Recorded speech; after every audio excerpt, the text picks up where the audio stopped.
What is up, guys? Welcome back to Wolfpack. In this tutorial I'm going to be teaching you the dive officer station and what they do, how they work the station and what each tank does, and I'll also run through like a little checklist that I do before I do every dive and when I'm coming up from the water as well. So the situation is we're on the surface, engines are at full speed ahead, and very sure that we're going to dive, but before I do that I'm going to talk through the tanks and just explain a little bit about what they do. So I've said this in my previous videos, this tutorial is just how I run the dive officer station. This isn't a precise checklist on a realistic scenario, this is just how I personally find that it works for me, and I'd just like to give that knowledge to everybody else who wants to work the station as well.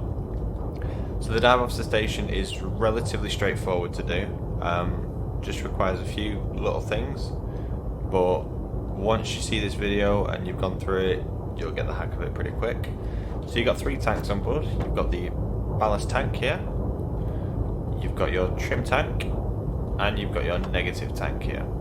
So when you're on the surface, it's always good to have a negative tank. It's always good to have your negative tank full here, so it's full to 4.5. The reason being is because if we want to do a dive very quickly, we can do, and then what we'll do is we'll just blow this negative tank once we're under the water. So let's go ahead and order a dive here. So I'm going to give the dive orders to the engines. The first thing we're going to do here, I'm going to bring the forward ballast tank. I'm just going to wait until we get everything here. And everything's closed, and now I'm going to do the aft ballast tank. And the reason why we do the forward first is because with the forward we won't go under the water, but with the forward and the aft we will. So obviously we want to make sure that all the vents are closed before we do so. So as you can see here, we're now 6 meters under the water, 7 meters. We want to go to periscope depth, so what I'm now going to do is I'm going to blow this at about 10 meters. So we're about to reach 10 meters here, so I'm now going to blow the negative tank.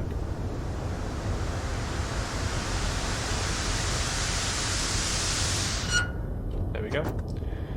Now, I'm not going to touch the ballast tank here. What I'm actually going to do is now close these vents, just in case we ever get the order to surface. It saves us a lot of time in the future. Now that we're under the water, I'm also going to check our depth under the keel here. So we've got 100 meters below us right now, and the way you can check this is by pressing this button, and you can switch between this, which is a more refined area, and you've got this here, which gives you up to 1,000 meters under the keel. Great, so we're at 10 meters. We're a little bit high in the water. We need to be a little bit lower, so we need to come to at least 11 meters. So the observation scope here works up to about 12.5 meters. So I find that 11 meters in calm water works well for me. So what I'm going to do now is I'm going to use the trim tank. I'm going to put a bit more water into the trim tank here. And you're going to look at this dial here. This dial gives you every meter. So 1 meter, 2 meter, 3 meter, all the way up to 9 meters. So if we get to 1, it means we're 11 meters, because remember, we're at 10 right now. So that would be 11 meters, 12 meters, 13, so forth. So we're just going to let it slowly fill up here. We don't want to overdo it. But as you can see, the negative tank is blown as well. And as it says in the name, it gives you negative buoyancy. So as soon as you're under the water, you want to blow this, unless you're doing a crash dive, which means that you need to get down as fast as possible. Now you can see I've not touched the dive planes here. What I'm actually going to do here is just put the engines on dead slow. Like so, just so we're not wasting that battery. So let's talk about these gauges that you got in front of you now. So this one is, again, like the depth under the keel meter, is a refined one that shows you between 0 to 25 meters under the boat. And then this one gives you the depth gauge up to 200 meters. These two here are your dive planes. You've got your forward dive plane, you've got your aft dive plane. Now if you notice here, we're at 11 meters. What I'm now going to do is trim us back down to around about there. So that's how much water's in the trim tank. So we've got about 7.2. And as you can see, we are relatively stable here. In fact, I could forget about this station for a good few minutes. Let me just blow it a little bit more here. Like so. And now I can probably just forget about that and we'll stay under the water. Although it is a good idea to keep checking it. Let's move to the dive controls now.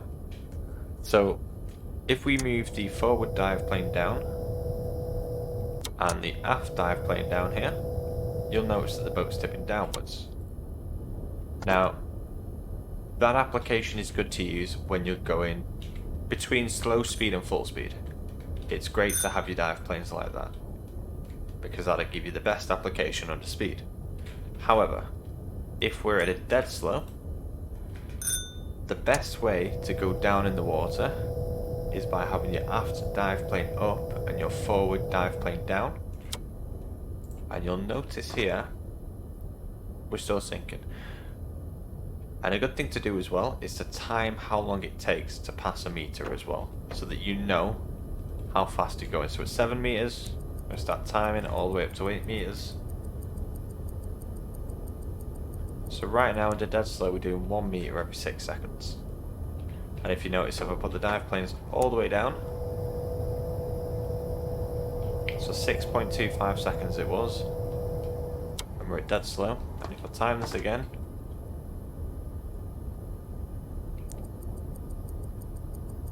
you'll notice with the dive planes all the way down, it's a lot slower.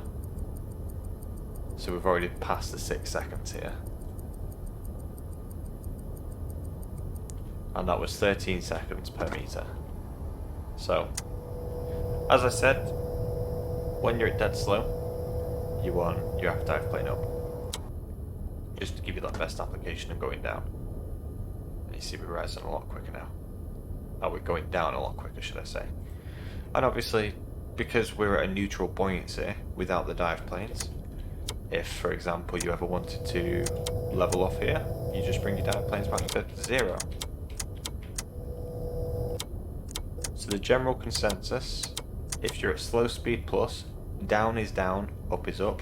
So down to go down, up to go up. Now you can also fine tune these controls as well. So let's say, for example, I'm not quite on 0 here on this one. I can actually click here. So if I click to the left, it'll slowly move it over. Same with the right side. So that's a good way to fine tune it. Otherwise, it's your A and D key for the forward dive plane and your left and right arrow key for the aft dive plane. And unfortunately, you can't bring these back to the center without, you have to manually bring it to the center. Cool. So we talked about that a little bit. So now you know how to achieve neutral buoyancy, which is using the trim tank. Leave your ballast tank full, your negative tank empty, and obviously your trim tank around about 7.1, 1.5. And that's the best way to achieve a neutral buoyancy there.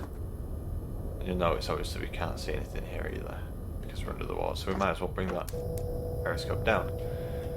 Now, on my submarines, when I am the captain, I tend to have my dive officer do multitude of jobs. So when we're on the surface, he's on watch duty, he's watching the escorts on the bridge, and obviously relaying orders down to the control center if needs be. If we're submerged under the water, there's two things that he's doing. He's managing the depth of the boat, but at the same time he's actually managing the interior of the boat itself as well. So he's managing all the crew, make sure the crew are doing what's supposed to be, and it is normally the tutor of the boat, if you will. So if I've got to step away from the boat, the dive officer will take charge, unless I've got a navigator on which he would be the XO. So that's how I run my boat, and I find that works well for me, and for others as well who joins my crew. So let's now blow the tanks. So let's say the captain gives the order to surface the boat. Well, that's great. Let's go ahead and blow the ballast tank here. And you'll notice as well, everything uses compressed air here. So it's a careful balance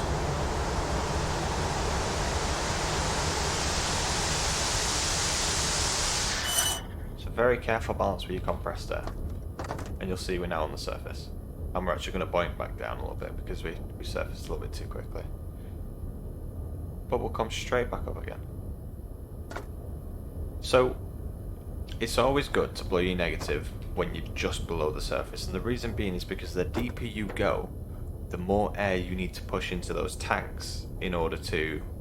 Or the more pressure is around the vessel, so the more compressed air you need to use to get the water out of those tanks. And I'll show that application for you now. So you see how quick we blew the ballast tanks then?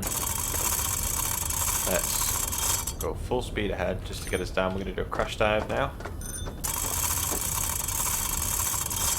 So for a crash dive, we're going to sound the alarm. Oh, that's the wrong one.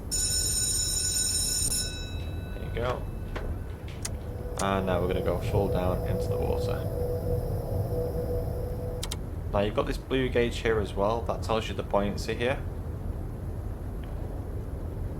So you'll see as we go down, this will start to rise, showing negative buoyancy, positive buoyancy. So past this line, positive buoyancy, negative buoyancy.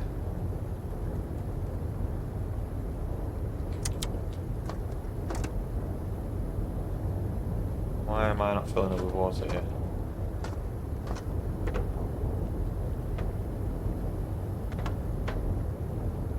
Interesting.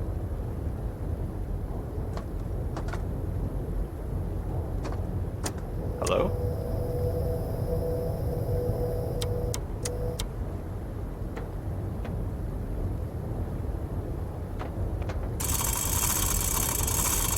This is interesting.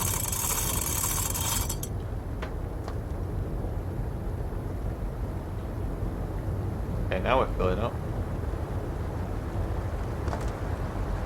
I guess the boat was too far.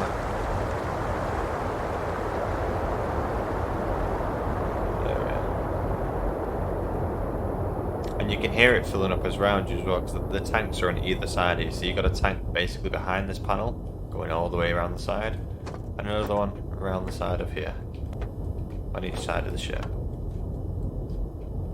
So here we are doing a crash dive. So again, both dive planes down. And let's say, for example, the captain asks, how fast are we going under the water? Well, they need time. We're doing not even a second per meter. Yeah, 0.7 of a second per meter on a crash dive. Now, I'm going to blow the negative. Oh, I've already blown the negative. Okay. I should have filled the negative here, but I didn't. Well, that's fine. But at this point, I'd blow the negative anyway, just to, you know, make sure that we can get back up. So let's go down to 100 feet here. Again, let me just double check our depth under keel. So 30 meters now.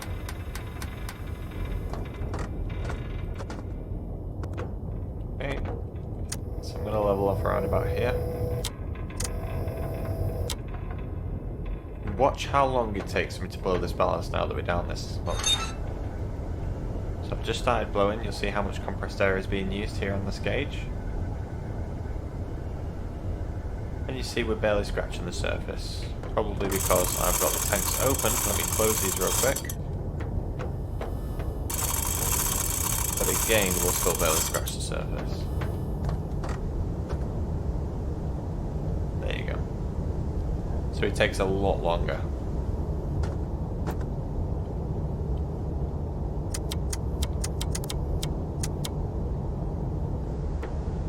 And we're using all that precious compressed air up as well.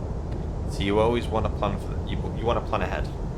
You want to make sure that you've A, got enough compressed air to go under and make a successful dive and a successful surface, and B, you want to make sure that the next order that the captain gives you're prepared for it.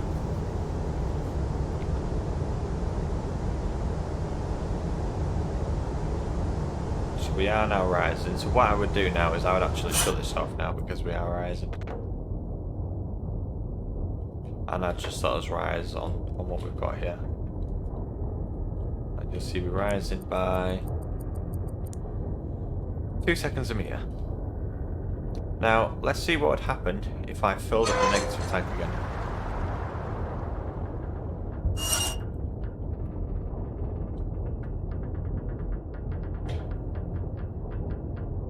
See, it slows us down now. But because we've blown most of our ballast, again, the ballast tank is a lot bigger than the negative tank, we're still going up. But if I was now to fill that negative tank, to fill the ballast tanks again, we'd start going down no matter what, because we'd have a negative buoyancy.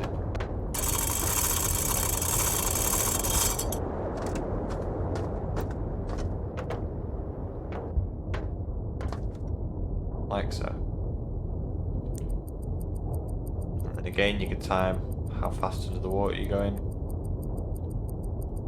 So that was 1 meter there, 7 seconds per meter with the negative tank full. Great. So another thing you'll have to watch out for as well, when we're underwater in a periscope depth, the helmsman is normally up in the conning tower, doing both the TDC and the helmsman for the captain. So you'll just watch this battery level here as well, and let the captain know when this gets down. Great. Well, I hope I've covered everything in this tutorial. If I've missed anything, I do apologise. And again, this is just how I run my submarines. It's open to interpretation. Everyone runs them how they want to run them. But there's the diving station for you, and I hope you enjoyed this video, and I'll see you in the next one. Bye.